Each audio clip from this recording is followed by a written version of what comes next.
YSR party అధ్యక్షులు జగన్మోహన్ రెడ్డి గారి ఆదేశాల మేరకు ఈరోజు బనగానపల్లిలో ఆవిర్భావ దినోత్సవం ఘనంగా జరుపుకోవడం జరిగింది.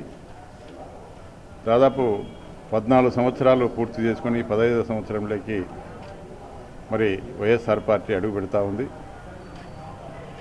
ఈ యొక్క ఏ ఆశయంతో అయితే రాజశేఖర రెడ్డి గారి ఆశయాలకు అనుగుణంగా ఈ పార్టీ ఏర్పాటు చేయడం జరిగింది. కాబట్టి గతంలో రాజశేఖర రెడ్డి గారు మరి ఆయన ఆశయాలు ఏవైతే ఉన్నాయో మరి ఈరోజు ఫీజు రియంబర్స్మెంట్ కానీ లేదంటే రైతులకు ఉచిత విద్యుత్ కానీ మరి అదేవిధంగా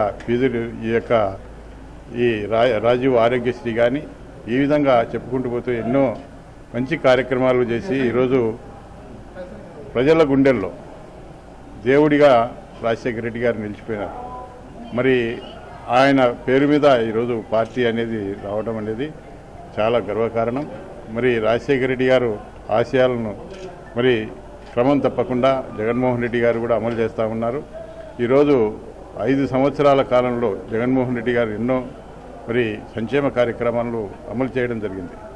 అయినప్పటికీ కూడా దురదృష్టవశాత్తు మరి ప్రజలు తెలుగుదేశం పార్టీ హామీలు మరి ఆ విధంగా సూపర్ 6 అని చెప్పి ప్రజలు నమ్మి ఓటు వేయడం జరిగింది. ఏదేమైనప్పటికీ కూడా ఈరోజు వైఎస్ఆర్ పార్టీకి చాలామంది వేలాది మంది లక్షలాది మంది కార్యకర్తలు ఉన్నారు, ప్రజలు ఉన్నారు. ఈరోజు జగన్మోహన్ రెడ్డి గారిని ఎందుకు దూరం చేసుకున్నాం? జగన్మోహన్ రెడ్డి గారి వల్ల మనం అన్ని సంక్షేమ పథకాలు పొందాం, మరి తప్పు చేసుకున్నామని చెప్పి ప్రజలే బాధపడతా ఉన్నారు. కాబట్టి ఈ యొక్క వైఎస్ఆర్ పార్టీ ఇంకా ప్రతి గ్రామంలో కూడా కమిటీలు కూడా వేయబోతూ ఉన్నాం.